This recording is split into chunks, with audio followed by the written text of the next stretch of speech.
Kababayan Today for Film Fridays. Kasama natin ang filmmaker na si Stephen Dypiangco. Stephen, when did you realize that you wanted to pursue film?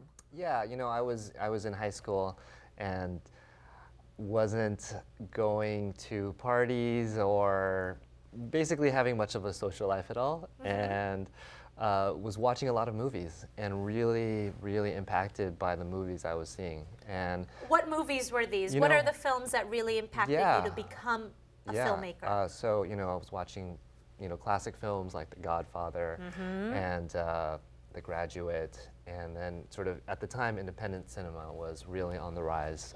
Movie Swingers was a big influence, and I just thought, wow, this looks amazing. This looks like so much fun to be able to tell stories and connect with people.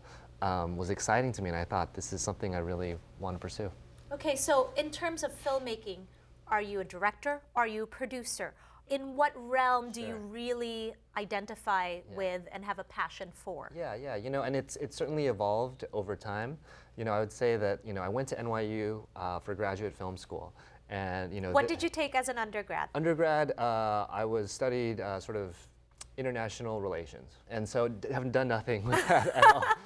But still, you did international I did relations, right? Relations, yes. And yet, you still pursued film. Yeah, and that desire, was still there after going through undergrad, and I knew that I wanted to keep going in this direction. And so, when I was in NYU, very much it's a program focused on writers, directors. But what's became apparently clear to me was that not everybody can just become a feature film writer, feature film director. There's a lot of work to do sort of on the independent side. If you're not in the studio system, you basically are wearing many hats, producing, editing, doing everything, craft services, etc. Right. And so, I've done sort of a bit of everything, and I really enjoy sort of like producing and putting projects together, and and making, taking something that doesn't exist and just bring it to life. Okay, well, your lucky stars are definitely with you, because right after graduate school, or while you were in graduate school, you were able to collaborate with a group of people that ended you at the Academy Awards holding an Oscar. Yeah. Wow. I mean, with two other Filipino-American producers. Right. How in the world does that happen? So it's like something that you can never prepare for or imagine. It's just like, it's just crazy. Yeah. It's just really crazy. And so, it was a student film written and directed by my classmate Luke Matheny, and with a couple other, Filipino-American producers, as he said. And it was just like this whirlwind ride that was like, you really have to have like somebody pinch you, because it's just like, it's so beyond comprehension, and in the best possible way. And so it was a fantastic, unexpected part of my life that I think everybody on the team will never forget. And it was like, wow, that really happened. And because that really doesn't happen to everybody. No. I mean, you can count on your hands the Filipino-American filmmakers that have Oscars.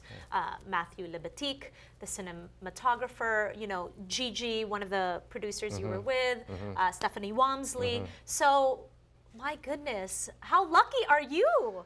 Extremely lucky. Yeah.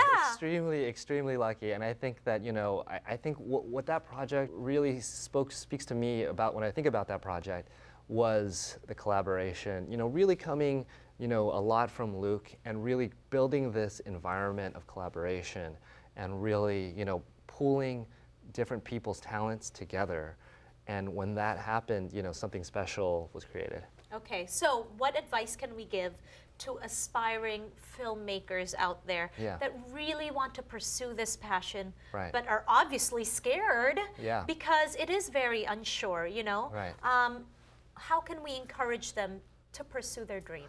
Yeah, I think the times we live in are amazing, where the cost to make something can be really like very minimal. Everybody has a video camera on their phone now, and they carry it with them wherever they go.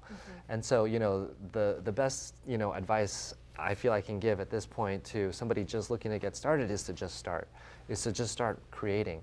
When I was really wanting to like start to get into film, you know, I said to myself, all right, there's a lot of bad films in me that need to get out for me to start making good ones, you know? And so you have to just start and be prolific and just make stuff, show it to your friends, collaborate with your friends, get feedback from the internet, and you know, use that, feed that back into your process and get better. Because when you start out, it's just going to be bad. Like, that's natural, you know? And over time, Right. right? And you also mentioned collaborating. Absolutely. Collaborating with like-minded people who are passionate about what they do.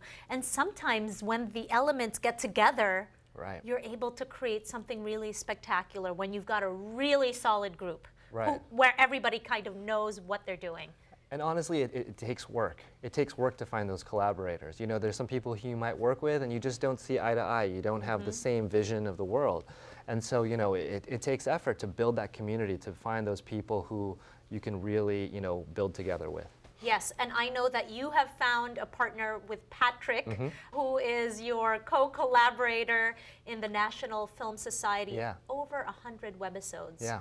How did you put together all that time and resource and Yeah. energy to do that? Yeah, you know, we were just extremely driven. You know, we really love this idea of making content, you know, much faster than we were used to. When you make a film, it can take like months and years.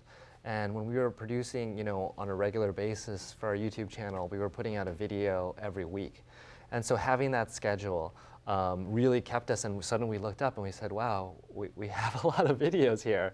And that was wonderful, and it was really, you know, having that collaborator to kind of hold yourself accountable and really, you know, really work together. And then, you know, telling, you know, people in the world, hey, I'm going to do this, I'm doing this every week, and then holding yourself to that as well. Right. Obviously, the internet has created a space for anybody Right. to create and put their work out there. And the numbers of people that watch the stuff that you do have grown every single episode that you put out. So it's really a matter of creating a lot of content to get people aware of who you are. Absolutely. You know, very much it used to be, you know, you make something and you don't really tell anybody. Maybe you'll make a film and you'll show it in a film festival and maybe 100 people will see it, you know.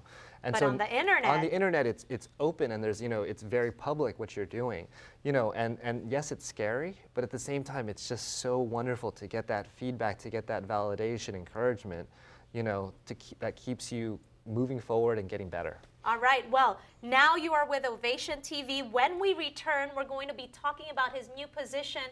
Sort of your whole career has aligned to Yeah. this point. Magbabalik tayo dito sa Kababayan Today.